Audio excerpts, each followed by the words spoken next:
Assalamualaikum warahmatullahi wabarakatuh. Jumpa lagi di channel Fisika Semapa. Teman-teman fisika, pernah dengar kereta magnet? Dia bisa bergerak mengambang loh. Kenapa bisa demikian ya? Nah, kali ini kita akan membahas materi yang ada hubungannya dengan magnet. Mulai dari kemagnetan benda, medan magnet, dan gaya magnet. Di mana nanti pada medan magnet kita akan mempelajari medan magnet pada kawat lurus, kawat melingkar, pada solenoida, dan pada toroida. Sedangkan pada gaya magnet kita akan pelajari gaya magnet pada kawat berarus dan gaya magnet pada muatan yang bergerak. Yang pertama yang perlu kita ketahui adalah kemagnetan benda. Magnet yang sering kita lihat dan kita tahu itu ada magnet batang, ada magnet U, kompas juga salah satu magnet loh. Jika batang magnet diletakkan di dekat benda-benda yang bersifat magnetik, misalnya ada besi, baja, dan lain sebagainya, maka benda tersebut akan tertarik pada ujung-ujung magnet. Kenapa besi menempel di ujung-ujung magnet ya? Dan bukan di bagian tengah magnet? Ada yang tahu kenapa? Coba perhatikan ini. Setiap magnet selalu memiliki dua kutub magnet, meskipun magnet tersebut kita potong-potong menjadi lebih kecil. Jika kita menggantungkan bebas sebuah magnet, contoh saja kompas ya, maka kutub magnet yang mengarah ke utara bumi disebut kutub utara magnet. Dan kutub magnet yang mengarah pada selatan bumi disebut kutub selatannya magnet. Kita juga bisa membuat magnet sendiri loh. Caranya adalah dengan menggosok-gosokkan batang baja. Ini batang biasa yang bukan magnet, yang belum menjadi magnet. Nah, ini kita gosok-gosokkan dengan magnet secara searah. Maka batang ini akan menjadi magnet. Dan kita bisa mengetahui kutub utara dan selatan yang mana dari magnet yang kita buat. Ini mudah saja. Jika kita menggosok batang besi menggunakan kutub utara, maka bagian yang tersentuh magnet pertama akan menjadi kutub utara. Sementara bagian terakhir yang digosok magnet akan menjadi kutub selatan. Begitupun sebaliknya. Cara yang kedua, kita juga bisa membuat magnet dengan mengalirkan arus listrik. Batang besi yang akan kita jadikan magnet, kita liliti kawat, dan kawat tersebut kita aliri arus searah. Magnet ini biasa disebut magnet listrik. Untuk mengetahui kutub magnet listrik bisa menggunakan kaidah tangan kanan. Coba deh tangan kanan kalian membentuk simbol OK. Nah, tangan menggenggam terus jempolnya ke atas ini. Nah, simbol OK ya. Nah, ya seperti itu. Jadi coba lihat seksama. Nah, nanti arah arusnya sesuai dengan arah keempat jari tangan kanan kita. Sedangkan arah kutub utara U searah dengan arah ibu jari. Nah, bisa dimengerti kan ya? Nanti kita akan bahas lagi untuk aturan tangan kanan ini kok. Nah, magnet listrik ini ada kelebihannya. Jadi, kita bisa dengan mudah menghilangkan atau membuat magnetnya lagi. Kita juga bisa memperbesar dan mengecilkan sifat kemagnetannya dengan cara memperbesar dan mengurangi lilitannya. Semakin banyak lilitan, maka sifat kemagnetannya akan semakin besar pula. Demikian juga sebaliknya. Cara ketiga untuk membuat magnet yaitu dengan cara induksi. Batang besi berubah menjadi magnet ketika kuat kita dekatkan dengan besi tersebut. Letak kutub magnet besi berlawanan dengan kutub magnet yang menginduksi. Sifat kemagnetan ini juga bisa dihilangkan loh. Caranya bisa dengan dipukul-pukul, dipanaskan, atau dengan meletakkan di daerah medan magnet. Berikutnya kita akan membahas medan magnet. Apa sih itu medan magnet? Medan magnet adalah ruang atau daerah di sekitar magnet yang masih mengalami gaya magnetik atau masih merasakan adanya gaya magnetik jika ada magnet lain yang didekatkan padanya. Pada magnet batang ada dua ujung di mana kita sebut ujung utara dan ujung selatan. Medan magnet digambarkan dengan garis gaya magnet. Nah, teman-teman fisika semapa, sebelum kita bahas lebih lanjut, kita perlu tahu nih tentang percobaan si Ørsted. Ørsted melakukan 3 kali percobaan. Percobaan pertama, kawat tidak dialiri arus dan jarum kompas tidak menyimpang. Percobaan yang kedua, jarum kompas menyimpang ke kanan saat kawat dialiri listrik dari bawah ke atas. Percobaan 3, jarum kompas menyimpang ke kiri saat kawat dialiri listrik dari atas ke bawah. Nah, ini menunjukkan bahwa di sekitar kawat berarus listrik ada medan magnetnya. Jika menurut Ørsted arah medan magnet tergantung dari arah arus listriknya, ini bisa diketahui dengan cara kita memakai kaidah tangan kanan. Arah arus ini ditunjukkan oleh arah ibu jari, sedangkan arah medan magnetnya sesuai dengan arah keempat jari. Coba sekarang praktekkan. Tangan kalian mengepal ya, membentuk oke. Nah, kita arahkan jempol kita mendatar ke kanan. Sambil perhatikan videonya ya. Titik yang berada di atas kawat akan mendapat medan magnet keluar bidang atau mendekati kalian kan? Nah, ini disimbolkan dengan tanda dot titik. Sedangkan titik yang berada di bawah kawat akan dilewati medan magnet yang arahnya masuk bidang kertas atau menjauhi kalian, bukan? Nah, ini nanti digambarkan dengan tanda silang. Dapat dipahami ya? Coba deh contoh sekarang. Kita punya kawat berarus yang arah arus listriknya ke atas, seperti ini. Ada titik P di sebelah kiri dan ada titik Q di sebelah kanan. Maka kalau kita pakai kaidah tangan kanan, coba kalian praktekkan juga ya. Praktekkan sekarang. Arusnya ke atas, maka jempol kita juga menuju ke atas. Silahkan. Sedangkan keempat jari itu merupakan arah medan magnet yang mengitari kawat.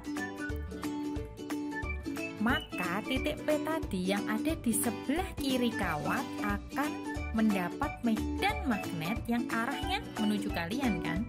Atau kita sebut keluar bidang. Ini digambarkan dengan dot. Sedangkan titik Q yang berada di kanan kawat akan dilewati medan magnet yang arahnya menjauhi kalian atau menembus bidang. Ini digambarkan dengan tanda silang. Ini lagi, sama juga misalnya kawatnya mendatar nih ya. Arus menuju ke kanan, berarti nanti kita arahkan jempol kita ke arah kanan juga. Coba ya. Maka titik di atas kawat akan dilewati medan magnet ke arah luar. Kita bisa melihat arah keempat jari kita. Sedangkan titik yang berada di bawah kawat akan dilewati medan magnet yang arahnya ke dalam atau masuk bidang. Bahas induksi magnet nih. Atau dengan kata lain, besarnya medan magnet di suatu titik di sekitar kawat yang berarus. Ini untuk kawat yang lurus. Besar medan magnet kita simpulkan B, ini adalah B sama dengan mu 0I per 2 PA, di mana I adalah arus listriknya, satuannya ampere, B itu medan magnet, satuannya Tesla, A jarak titik dari kawat, satuan meter, mu 0 itu ketetapan, nilainya tetap berarti yaitu 4pi kali 10 pangkat min 7 Wb per ampere meter. Medan magnet B akan selalu tegak lurus dengan jari-jari lingkaran medan tersebut. Jadi setiap titik akan berbeda arah medan magnetnya. Ada yang masuk bidang, ada yang keluar bidang, ada yang ke kiri, ke kanan, miring, dan sebagainya sesuai letak titiknya gitu. Contoh soal ya. Seutas kawat lurus panjang dialiri arus listrik sebesar 2 ampere. Tentukan besar dan arah induksi magnetik di suatu titik yang berjarak 5 cm di sebelah kiri kawat jika arah arus listrik pada kawat berarah ke bawah. Kita lihat, yang diketahui ada arus I sebesar 2 ampere, ada jarak A sebesar 5 cm atau bisa kita tulis 5 kali 10 pangkat min 2 meter. Kita juga gambar dulu kawatnya ya. Kita pakai rumus tadi bahwa B sama dengan mu 0I per 2 PA. Kita masukkan nilai-nilai yang sudah diketahui. B sama dengan 4pi kali 10 pangkat min 7 kali 2 per 2pi kali 5 10 pangkat min 2. Hasilnya adalah 8 kali 10 pangkat 6 Tesla. Nah, sedangkan untuk mengetahui arahnya, coba tangan kita mengepal membentuk tanda oke lagi. Nah, karena arus ke bawah, jempol kita arahkan ke bawah juga ya. Ayo kita arahkan ke bawah. Nah, maka titik di sebelah kiri kawat akan dilewati medan magnet yang arahnya masuk bidang. Kita gambarkan dengan tanda silang. Oke deh, selesai. Sip ya, mudah ya. Coba lagi yuk. Ada 2 buah kawat lurus panjang, terpisah sejauh 20 cm satu dengan yang lain. Kedua kawat dialiri arus yang besarnya sama, yaitu 2 ampere, tetapi berlawanan arah seperti pada gambar. Maka tentukan induksi magnetik pada titik yang berada tepat di tengah-tengah kawat. Kita pakai rumus medan magnet di kawat lurus seperti tadi, yaitu B sama dengan μ0I per 2πa. Arus I dan besar A-nya baik kawat 1 maupun kawat 2 kan sama. Karena sama, nanti nilai medan magnetnya baik B1 dan B2-nya juga sama. Kita tuliskan langsung, bisa kita hitung dulu juga boleh, bahwa B1 sama dengan B2 sama dengan 4pi kali 10 pangkat min 7 kali 2 per 2pi kali 1 kali 10 pangkat min 1 sama dengan pi kali 1 kali 10 pangkat min 1 sama dengan 4 kali 10 pangkat min 6 Tesla. Jadi kita lihat dulu nih arah medan magnet di titik yang berada di tengah-tengahnya. Kita siapkan tangan kanan kita mengepal dan membentuk oke ya. Nah, akibat kawat pertama yang arah arusnya ke atas, berarti jempol kita ke atas. Ayo siapkan jempol kita ke atas ya. Maka titik yang berada di tengah-tengah ini akan dilewati medan magnet yang arahnya masuk ke dalam bidang. Kita beri simbol silang. Sudah. Sekarang kita lihat kawat yang kedua. Karena arusnya ke bawah, maka arahkan jempol kita ke bawah. Sudah siap? Maka titik yang berada di tengah tadi ini akan dilewati medan atau dilewati keempat tangan kita ini. Arahnya kemana? Iya, betul sekali. Arahnya akan masuk ke dalam bidang juga. Kita beri simbol silang juga ya. Nah, karena di titik ini ada 2 medan, yaitu medan magnet akibat kawat 1, maka di titik ini total medannya adalah penjumlahan dari kedua medan magnetnya. Karena keduanya masuk ke dalam, jadi totalnya adalah B total sama dengan B1 plus B2 sama dengan 8 kali 10 pangkat min 6 Tesla, di mana arah medan magnetnya berarah ke dalam atau menembus bidang.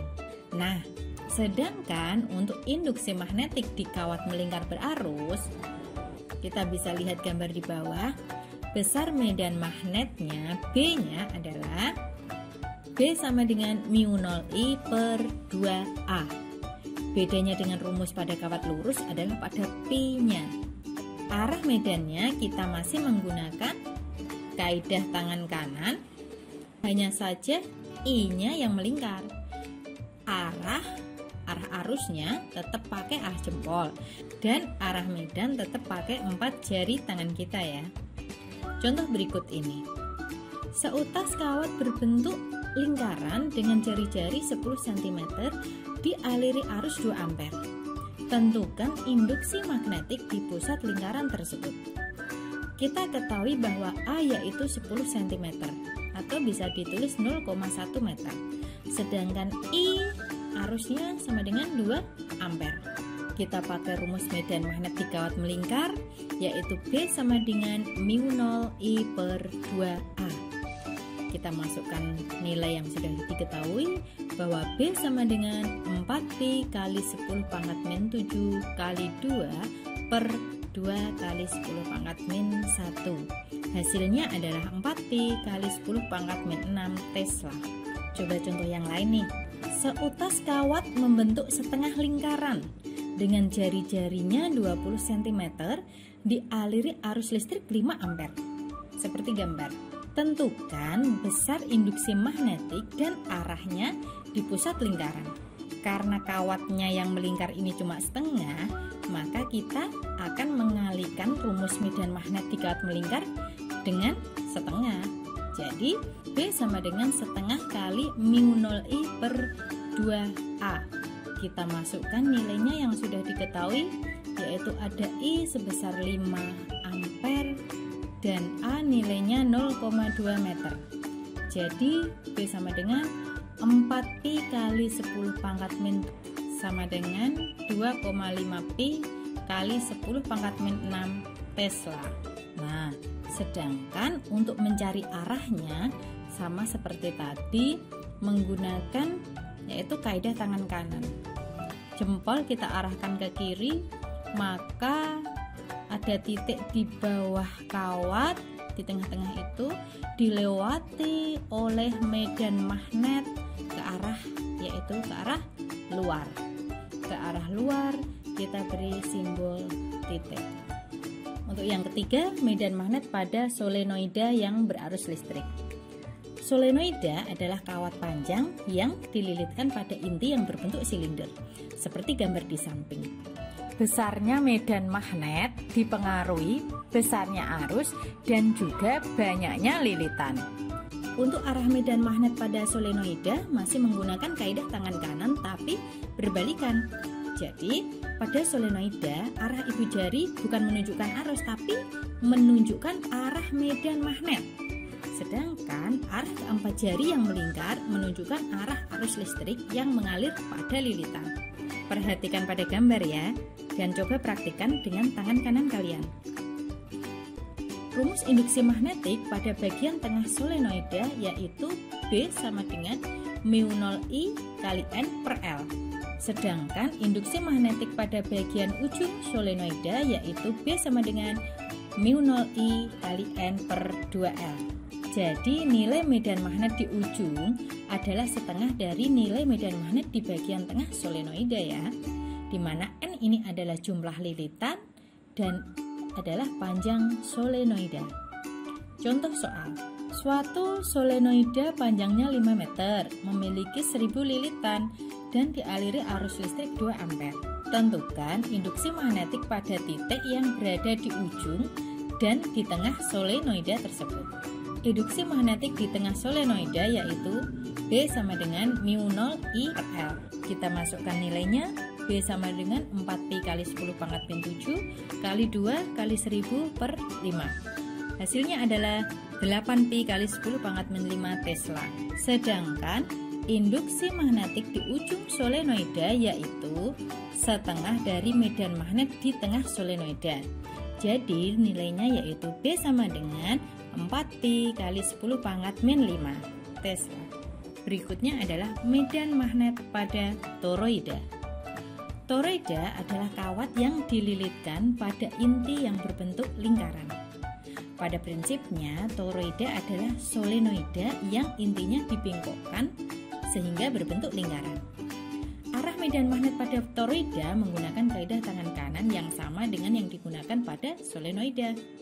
Induksi magnetik toroida hanya ada di dalam toroida, yaitu B sama dengan mu0I N per 2pi-A, di mana 2pi-A adalah keliling kawat sehingga A adalah jari-jari.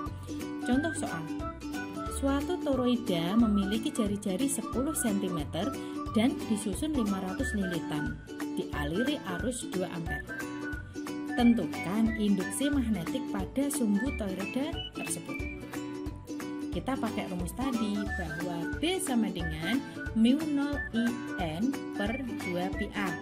Kita masukkan nilainya, B sama dengan 4pi kali 10 pangkat min 7 kali 2 kali 500 per 2pi kali 0,1 sama dengan 2 kali 10 pangkat min 3 Tesla. Sekarang kita sampai ke pembahasan yang terakhir, yaitu gaya magnet. Coba perhatikan gambar ini.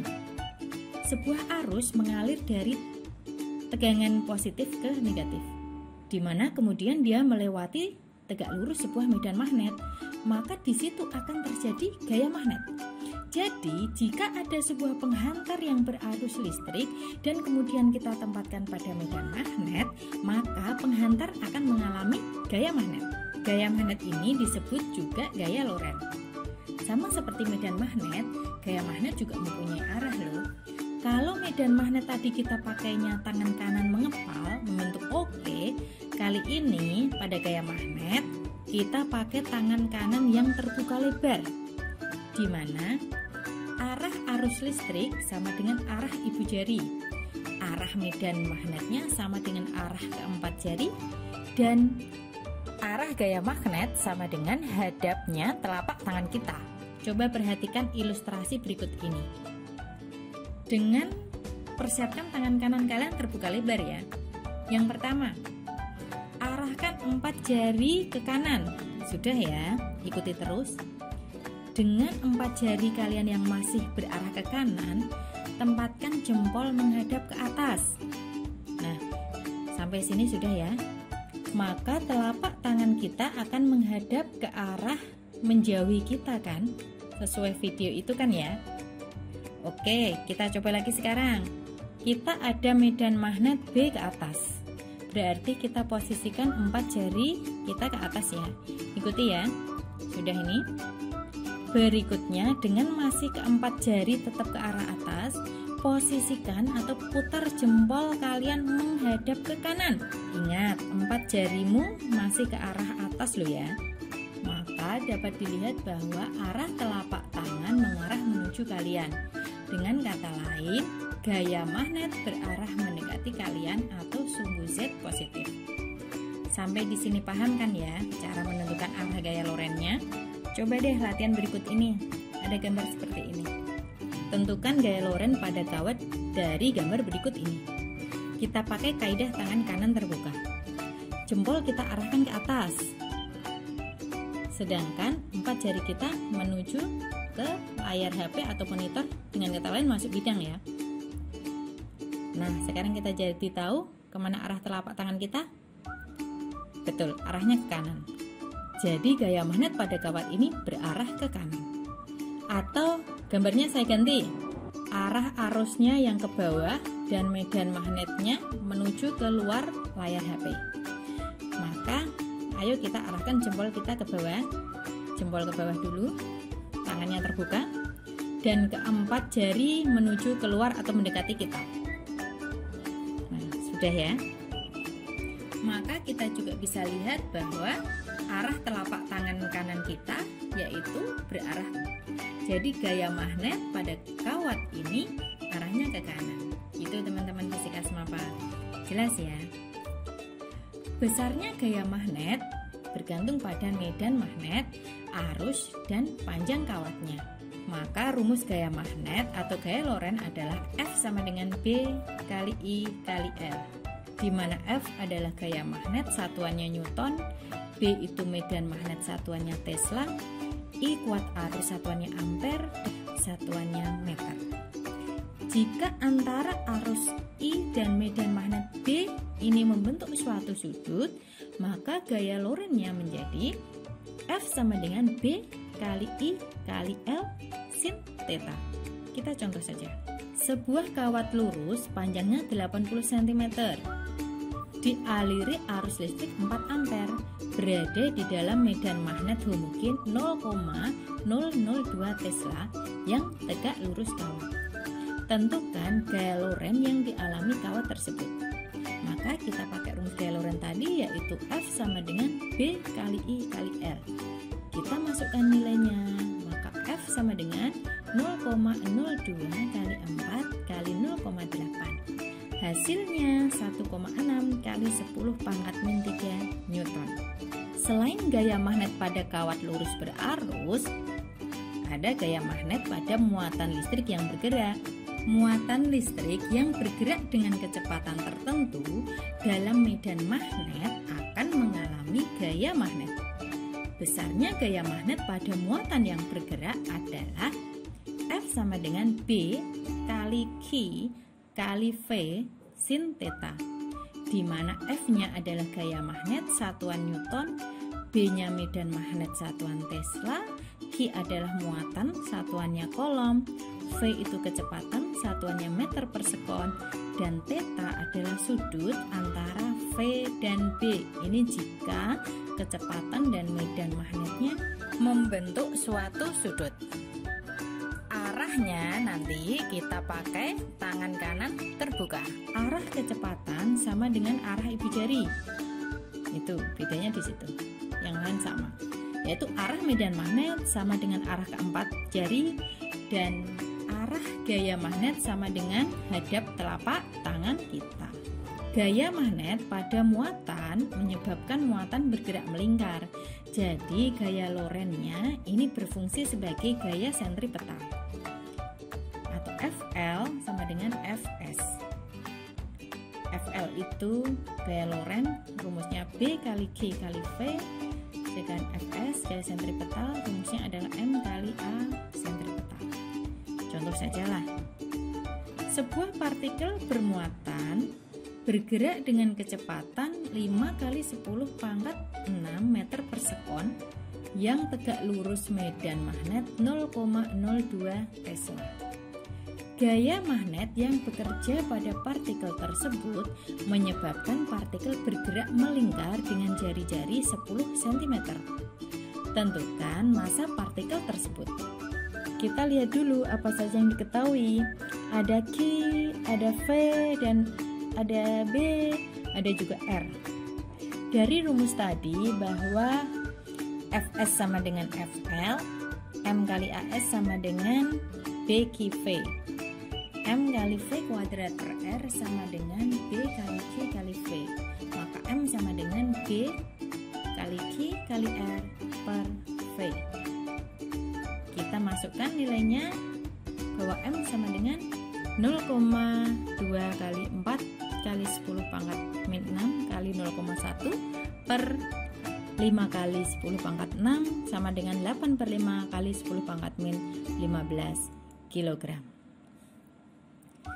Gaya magnet di antara dua kawat sejajar berarus. Perhatikan ilustrasi di samping. Dua kawat sejajar dialiri arus listrik yang arahnya sama, sehingga kedua kawat mengalami gaya tarik-menarik. Jarak kedua kawat adalah 10 cm. Besarnya gaya persatuan panjang masing-masing kawat adalah: pertama yang akan kita lakukan adalah menentukan arah medan pada masing-masing kawat. Kita lihat kawat 1, jangan hiraukan arah arus pada kawat 2. Sekarang kawat 1 dulu. Titik yang berada pada kawat 2 akan mengalami medan magnet akibat kawat 1. Kita pakai kaidah tangan kanan yang menggenggam karena mau mencari medan magnet. Maka jempol arahkan ke atas dan 4 jari melingkari. Maka titik yang ada di kawat 2, yaitu titik di sebelah kanan kawat 1, akan dilewati medan magnet oleh kawat 1, yaitu ke arah menjauhi kalian atau masuk bidang. Ini paham ya? Berarti pada kawat 2 ada medan B1 yang simbolnya silang. Kemudian kita lihat kawat yang sama seperti tadi. Untuk mencari medan magnet yang ada di kawat 1 akibat kawat 2, maka kita pakai tangan menggenggam. Kita arahkan jempol kita ke atas. Maka titik yang berada di kawat 1 akan dilewati medan dari kawat 2 yang arahnya keluar bidang. Kita simbolkan dot. Nah, jadi pada kawat 1 akan ada B2 yang arahnya keluar dang. Langkah berikutnya, kita tentukan arah gaya pada masing-masing kawat. Kita pakai kaidah tangan terbuka. Pada kawat 1 dulu. Tadi ada arus ke atas, jempol kita arahkan ke atas. Terus medan magnetnya itu tadi keluar. Kita arahkan 4 jari kita keluar bidang atau menuju kita dengan jempolnya tadi tetap ke atas ya. Maka di sini bisa kita lihat bahwa arah telapak tangan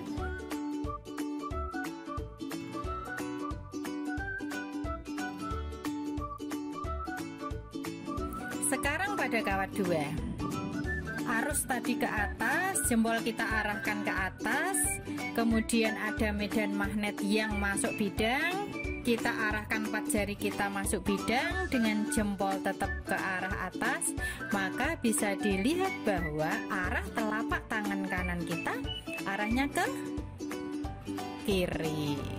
Ini artinya gaya magnet pada kawat 2 arahnya ke kiri. Sudah paham kan? Untuk mencari besarnya sangat mudah, kita tinggal memasukkan nilainya dalam persamaan, bahwa F sama dengan B kali I kali L, maka F per L sama dengan B kali I. Kita punya persamaan pada kawat lurus, yaitu B sama dengan mu 0I per 2πA. Maka rumus F per L nya menjadi yaitu mu 0I 1 per 2πA kali I2. Kita masukkan nilainya 4pi kali 10 pangkat min 7 kali 2 per 2pi kali 0,1 kali 2. Hasilnya 8 kali 10 pangkat 6 Newton per meter. Nah, itu dia penjelasan kita tentang magnet. Mulai dari sifat kemagnetannya, terus ada medan magnetnya, dan juga pembahasan yang terakhir tadi sudah bahas gaya magnet, baik gaya magnet pada kawat lurus maupun gaya magnet pada muatan yang bergerak. Semoga ini bermanfaat. Tetap semangat belajar di rumah, dan assalamualaikum warahmatullahi wabarakatuh.